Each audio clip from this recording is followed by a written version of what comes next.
Imaginez-vous dans un moment de profonde désolation, où chaque pensée est un sombre écho et où chaque pas semble mener à l'abîme du désespoir. C'est l'histoire de cet homme, plongé dans les ténèbres de la malhonnêteté et de la trahison. Un homme qui se voyait sans issue, prêt à céder sous le poids de ses propres échecs. Mais, dans cet abîme de désespoir, un maître apparaît et dit quelque chose qui change complètement sa vie. Un jour, un jeune homme, perdu et désespéré, décide de grimper au sommet d'une colline, dans l'idée de mettre fin à ses jours. Là-haut, alors qu'il regardait l'abîme, un moine bouddhiste est apparu. Il observa le jeune homme en silence pendant un moment puis s'approcha calmement. Le moine n'a pas jugé le jeune homme et n'a pas non plus tenté d'imposer ses croyances. Au lieu de cela, il s'est simplement assis à côté de lui, offrant sa présence. Le moine commença à parler doucement, partageant des histoires sur son propre voyage et les défis auxquels il était confronté. Il a souligné l'importance de la compassion envers soi-même et envers les autres, et combien la douleur fait naturellement partie de la vie, mais elle n'est pas permanente. Le moine a également parlé de l'impermanence des émotions et de la façon dont tout dans la vie change constamment. Il a encouragé le jeune homme à partager sa douleur et ses pensées, lui offrant un espace sûr pour exprimer ses sentiments. Le jeune homme, petit à petit, a commencé à s'ouvrir, partageant ses difficultés et ses peurs. Le moine écoutait attentivement, sans jugement, offrant des paroles de réconfort et de compréhension. Le jeune homme exprima au moine sa profonde désillusion face à la vie. Il a parlé des moments où il a fait confiance aux gens et où il a été trahi, de la façon dont l'égoïsme semblait dominer le monde qui l'entourait. Il a partagé des histoires d'amitié brisées, de relations détruites et de rêves abandonnés. Le moine écoutait attentivement, comprenant la douleur du jeune homme. Il a reconnu que le monde peut être un endroit difficile, où la gentillesse semble souvent rare. Cependant, le moine a rappelé au jeune homme que la trahison et l'égoïsme ne définissent pas toute l'expérience humaine. Il a partagé des histoires de compassion et de gentillesse dont il a été témoin tout au long de sa vie, soulignant que malgré les ombres, il y a toujours de la lumière. Le moine a parlé de l'importance de cultiver la compassion et l'empathie, même lorsque cela semble le plus difficile. Le jeune homme réfléchit aux paroles du moine, réalisant qu'il y avait peut-être plus de bonté dans le monde qu'il n'en avait vu jusqu'à présent. Il commença à se demander si sa propre vision n'avait pas été brouillée par la douleur et la désillusion. Le moine regarda le jeune homme avec sérieux, le mettant au défi de prouver sa sincérité en restant 1 an dans son temple. Il a expliqué que ce voyage serait l'occasion pour le jeune homme de renouer avec lui-même, de réfléchir à ses choix et de trouver un nouveau but dans la vie. Le jeune homme était surpris par le défi, mais il ressentait aussi un mélange de peur et de détermination. Il n'avait plus rien à perdre et il savait que ce serait une occasion unique de rechercher la paix intérieure et de trouver des réponses à ses questions les plus profondes. Le moine offrit au jeune homme conseil et soutien pendant son séjour au temple. Il a expliqué les principes de base du bouddhisme et les enseignements sur la compassion, l'impermanence et le chemin vers l'illumination. Le jeune homme a accepté de relever le défi, estimant que c'était l'occasion dont il avait besoin pour trouver un sens à sa vie. Alors que le jeune homme s'installait dans le temple, il se retrouva plongé dans une routine de méditation, d'étude et de travail communautaire. Le disciple, déterminé à relever le défi du moine, s'est lancé à corps perdu dans son voyage d'apprentissage. Il devint un apprenti dévoué, absorbant les enseignements du moine et s'efforçant de vivre selon les principes bouddhistes. L'une des tâches les plus difficiles auxquelles le disciple a dû faire face a été de demander l'aumône. Au début, il s'est senti mal à l'aise et gêné, luttant pour surmonter sa fierté et sa timidité. Cependant, le moine l'a encouragé à persister, lui rappelant que la pratique de la mendicité était une occasion de cultiver l'humilité et la compassion. Jour après jour, le disciple quitte le temple avec son bol à aumône, affrontant le regard indifférent, voire hostile, des gens dans la rue. Il apprend à accepter le non comme faisant partie du processus, tout en restant ferme dans sa détermination à suivre la voie du moine. Avec le temps, le disciple a commencé à comprendre la véritable signification de la mendicité. Il a vu comment elle le reliait aux gens ordinaires, lui révélant l'humanité que nous partageons tous. Il a appris à voir au-delà des apparences et à reconnaître la dignité et la bonté de tous les êtres. Malgré les difficultés, le disciple a trouvé de la gratitude dans sa pratique. Il a reçu non seulement de la nourriture et de la subsistance, mais aussi de précieuses leçons sur l'humilité, la gratitude et le détachement. Il s'est rendu compte qu'en renonçant à l'orgueil et à la suffisance, il avait trouvé une liberté véritable et durable. Le maître, dans sa sagesse, a décidé de montrer à son disciple les deux faces de l'humanité. Il l'emmena dans un coin caché de la retraite, lui révélant l'existence d'un poison à cet endroit. Le maître mit sévèrement en garde le disciple contre les dangers que représentait le poison. Il expliqua que, tout comme il y a de la bonté et de la compassion dans le monde, il y a aussi de l'obscurité et du mal. Le poison symbolisait cette dualité de l'existence humaine, où le bien et le mal coexistent. Le maître voulait que le disciple comprenne que, tout comme il avait fait l'expérience de la générosité des gens pendant qu'il mendiait, il devait aussi être conscient des dangers et des mauvaises intentions qui pouvaient se présenter à lui. Le disciple était perplexe face à cette révélation, mais il a remercié le maître pour ses conseils. Il réalisa que même si le voyage spirituel était plein de lumière et de compassion, il était également important d'être vigilant face aux influences négatives qui pouvaient survenir. Le maître a continué à instruire le disciple, lui apprenant à discerner le bien du mal, à rester fidèle à ses valeurs et à cultiver un esprit alerte et compatissant. Il savait que le parcours du disciple serait semé d'embûches, mais il était persuadé qu'il serait capable de surmonter tous les obstacles grâce à sa sagesse et à sa détermination. Au fur et à mesure que le disciple assimilait les enseignements du maître, il commençait à comprendre plus profondément la complexité de la nature humaine. Dans le même temple, le disciple remarqua la présence d'autres jeunes gens qui avaient récemment rejoint le monastère. Il les observa attentivement, se souvenant de l'avertissement du maître sur les dangers qui pouvaient survenir. Peu à peu, le disciple commença à percevoir une aura maléfique chez certains de ces hommes, mais il n'avait pas encore la confiance nécessaire pour avertir qui que ce soit. Il choisit donc de se taire et de se concentrer sur ses études. Alors que le disciple approfondissait les enseignements du moine, il continua à remarquer des comportements suspects parmi les nouveaux membres du monastère. Certains d'entre eux semblaient agir de manière égoïste et manipulatrice, tandis que d'autres montraient un manque de respect pour les principes bouddhistes de compassion et de bonté. Le disciple a ressenti un conflit interne croissant. D'une part, il savait qu'il était important de suivre les enseignements du maître et de rester vigilant face aux influences négatives. D'autre part, il luttait contre la peur de provoquer des conflits ou d'être mal compris en exprimant ses inquiétudes. Pendant ce temps, le disciple continuait à approfondir ses études et ses pratiques spirituelles, trouvant réconfort et conseil dans les enseignements du maître. Il se consacrait assidûment à la méditation, cherchant la clarté intérieure et la force de faire face à la situation délicate dans laquelle il se trouvait. Au fil du temps, le disciple a commencé à prendre confiance en son intuition et son discernement. Il s'est rendu compte que même s'il n'était pas prêt à affronter directement les problèmes qu'il observait, il pouvait toujours cultiver la compassion et la bonté dans son propre cœur. Pendant ce temps, le maître observe en silence la croissance et l'évolution de son disciple. Il savait que le jeune homme était confronté à des défis difficiles, mais il avait confiance en sa capacité à les surmonter avec sagesse et compassion. Le maître continuait à le guider avec amour et patience, sachant que le voyage du disciple ne faisait que commencer. Alors qu'il se consacrait à ses études et à ses pratiques spirituelles, le disciple a commencé à interagir davantage avec les jeunes qui venaient d'arriver au temple. Il s'est vite rendu compte que ces jeunes ne s'intéressaient ni à ses études ni à ses pratiques spirituelles. Au contraire, ils semblaient plus intéressés par le tapage et le désordre dans les rues lors de leur sortie pour collecter des aumônes. Malgré les tentatives du disciple de se tenir à l'écart de ces comportements nuisibles, les jeunes ont commencé à l'appeler pour qu'il se joigne à eux. Au début, le disciple a refusé plusieurs fois, restant ferme dans sa dévotion aux enseignements du maître. Cependant, dans un moment de faiblesse ou de curiosité, il finit par céder et décide de les accompagner. Au fur et à mesure qu'il s'impliquait dans les activités des jeunes, le disciple se sentait attiré par les mauvaises habitudes qu'il pratiquait.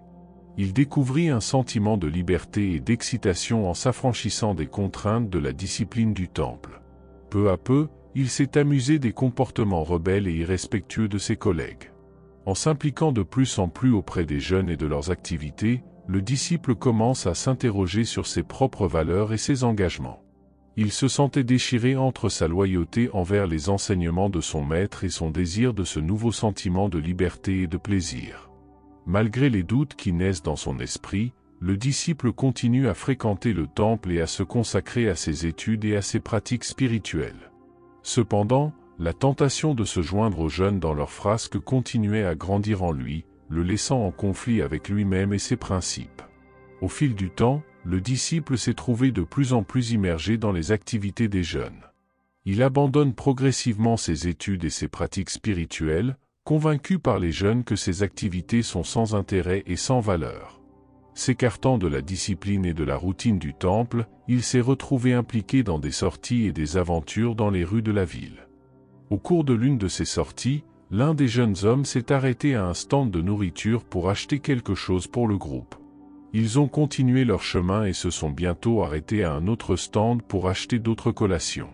Le disciple a commencé à se demander où les jeunes gens trouvaient l'argent pour ces achats fréquents, mais il a préféré ne pas exprimer ses doutes, de peur de ruiner sa récente amitié avec eux. En voyant ses nouveaux amis dépenser de l'argent si facilement, le disciple a ressenti un malaise croissant. Il savait que les moines dépendaient de l'aumône pour survivre, et dépenser de l'argent pour de la nourriture inutile semblait en contradiction avec les enseignements qu'il avait reçus. Cependant, il resta silencieux, craignant d'être rejeté ou jugé par les jeunes gens. Au fil des jours, le disciple s'éloigna de plus en plus de son ancienne vie au temple. Le disciple restait à peine dans le temple, tandis que le maître se contentait de regarder en silence. Il passait pratiquement ses journées dans la rue, avec les jeunes, à dépenser de l'argent pour des futilités. Avec le temps, il a cessé de s'inquiéter de la provenance de l'argent des jeunes, jusqu'au jour où l'un d'entre eux s'est mis en colère contre le disciple, lui réclamant sa contribution aux courses. Le disciple expliqua qu'il donnait tout l'argent qu'il recevait au temple, mais le jeune homme se contenta de rire, promettant de lui apprendre comment obtenir de l'argent. Le lendemain, ils sont retournés au temple pour remettre leurs dons.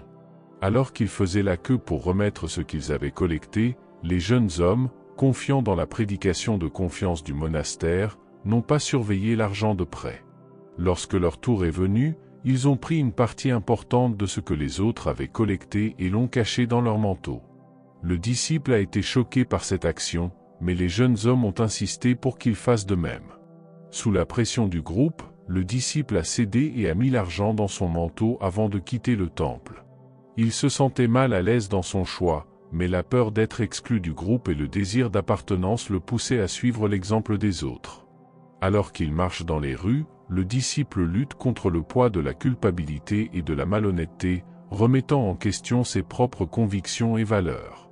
Malgré son trouble intérieur, le disciple a continué à accompagner les jeunes dans leurs frasques, s'éloignant de plus en plus du chemin spirituel qu'il avait choisi de suivre. Il s'est retrouvé piégé dans un cycle d'influence négative, où ses choix étaient dictés par le désir d'acceptation et la pression du groupe. Finalement, l'un des jeunes hommes a exprimé le désir de commettre un vol dans le monastère. Ignorant les protestations du disciple, les jeunes hommes ont insisté pour qu'il n'intervienne pas. Le soir, ils se sont préparés au crime, prévoyant de voler les précieuses statues sacrées de l'autel. Cependant, le maître, se rendant compte de la méchanceté du cœur des jeunes gens, les attendait dans la pièce, le visage couvert. Lorsque les jeunes gens entrèrent et firent face au maître, l'un d'eux tenta de s'emparer d'une statue, mais le maître l'en empêcha. Une agitation s'ensuivit et le jeune homme, dans un moment de désespoir, tenta d'attaquer le maître avec la statue. À ce moment critique, le disciple est intervenu, poussant le jeune homme et lui faisant renverser la statue. Avec un mélange de surprise et de peur, le jeune homme s'est enfui, laissant le monastère dans le silence et la tension. Le disciple, encore ébranlé par ce qui s'était passé, s'interrogeait sur le sort des jeunes gens et sur l'impact de leur choix sur leur propre vie. Après l'agitation du monastère, le maître regarde son disciple avec un mélange de gratitude et de fierté. Il reconnaît le courage du disciple qui est intervenu pour protéger le temple de cet acte de violence. Dans un geste de reconnaissance, le maître loue le disciple pour son dévouement et sa détermination à suivre les enseignements de la voie spirituelle. Le disciple se sent humilié par les paroles du maître, mais aussi un peu effrayé par la responsabilité qui lui a été confiée. Être préparé à diriger le temple après la mort du maître est un honneur, mais aussi un lourd fardeau à porter. Il se demande s'il est vraiment prêt à assumer une telle responsabilité et s'il possède les qualités nécessaires pour guider les autres sur le chemin spirituel. Cependant, le maître rassure le disciple en lui expliquant que l'épreuve sera un voyage d'apprentissage et de croissance. Il promet de le guider et de le préparer au mieux, en l'aidant à développer les compétences et la sagesse nécessaires pour diriger le temple avec intégrité et compassion. Alors que le disciple absorbe la nouvelle et se prépare au défi qui l'attend, il s'engage à honorer la confiance du maître et à se consacrer avec ferveur à sa formation. Il sait que le chemin à parcourir sera ardu et semé d'embûches, mais il est déterminé à aller de l'avant avec courage et détermination. Les jeunes hommes, avec leur voix insidieuse, commencent à semer des graines d'impatience dans l'esprit du disciple. Ils suggèrent qu'attendre la mort naturelle du maître prendrait trop de temps. Le disciple, avide de pouvoir et de leadership, commence à envisager des moyens plus rapides et plus radicaux pour parvenir à son ascension. L'idée d'attendre patiemment la mort du maître semble insupportable aux disciples, qui aspirent à la reconnaissance et au pouvoir que le leadership apporterait. Il est tenté par les paroles des jeunes hommes, qui alimentent la flamme de l'ambition dans son cœur. La pression pour agir rapidement et prendre le contrôle du temple devient de plus en plus intense, laissant le disciple déchiré entre ses désirs égoïstes et ses principes spirituels. Il se retrouve face à un dilemme moral, luttant pour trouver l'équilibre entre ses ambitions mondaines et son engagement envers les enseignements du maître. Alors que les jeunes hommes continuent de provoquer et d'inciter le disciple, celui-ci est de plus en plus tenté de prendre des mesures extrêmes pour atteindre son objectif. L'idée de sacrifier ses valeurs et principes spirituels en échange du pouvoir devient de plus en plus tentante. Cédant à la tentation de ses collègues et à sa propre ambition débridée, le disciple décide d'agir. Il prépare une dangereuse concoction à base de plantes hautement toxiques et l'ajoute au thé du maître, dans l'espoir de l'empoisonner et de prendre sa place dans le temple. Son esprit est obscurci par le désir de pouvoir et de leadership, et il ignore complètement les enseignements de compassion et de respect envers le maître. Cependant, au moment crucial où le disciple est sur le point d'offrir le thé empoisonné au maître, un autre disciple plus âgé entre dans la pièce. Ce dernier observe la scène avec surprise et suspicion, réalisant immédiatement la mauvaise intention qui se cache derrière les actions du disciple. Le disciple plus âgé agit rapidement, interrompant le plan néfaste du disciple et empêchant le maître de consommer le thé empoisonné. Ses yeux reflètent un mélange de choc et de déception lorsqu'il voit la trahison de son collègue, tandis qu'il fait face au disciple avec fermeté et détermination. Le disciple, pris en flagrant délit, sent le poids de sa trahison peser sur lui. Il est envahi par un mélange de regret, de honte et de peur de la punition qui ne manquera pas de venir. Il se rend compte, trop tard, à quel point il s'est laissé égarer par l'ambition et l'égoïsme, sacrifiant ses valeurs les plus profondes en échange du pouvoir. Le maître, dans sa sagesse, souligne l'importance d'avoir autour de soi des personnes dignes de confiance, comme le disciple le plus âgé qui est intervenu pour éviter la tragédie. Il choisit de pardonner au jeune disciple, reconnaissant que chacun est sujet à des fautes et à des erreurs, mais lui demande aussi de couper immédiatement les liens d'amitié qui l'ont conduit sur le chemin des ténèbres. Le disciple, confronté aux conséquences de ses actes, réfléchit à la sagesse du maître et reconnaît la toxicité des relations qui l'ont influencé négativement. Il prend la décision difficile de se libérer de ses amitiés toxiques et de suivre son propre chemin. Malgré la douleur de la séparation et l'incertitude de l'avenir, le disciple éprouve un sentiment de soulagement et de libération en s'éloignant des influences négatives qui l'entouraient. Il s'engage à réorienter son énergie et son attention vers le développement spirituel et personnel, en cherchant à trouver la lumière en lui-même et en suivant les enseignements du maître avec intégrité et dévotion. Confronté au choix entre suivre les enseignements ou persister sur la mauvaise voie, l'un des jeunes hommes décide d'accepter les enseignements et de rester au temple, tandis que les deux autres choisissent de quitter le temple et de suivre des chemins sombres, ce qui leur vaut d'être arrêtés quelques semaines plus tard. Le maître, avec sagesse et compassion, partage avec le disciple un exercice de pleine conscience destiné à favoriser la connaissance de soi et la clarté mentale.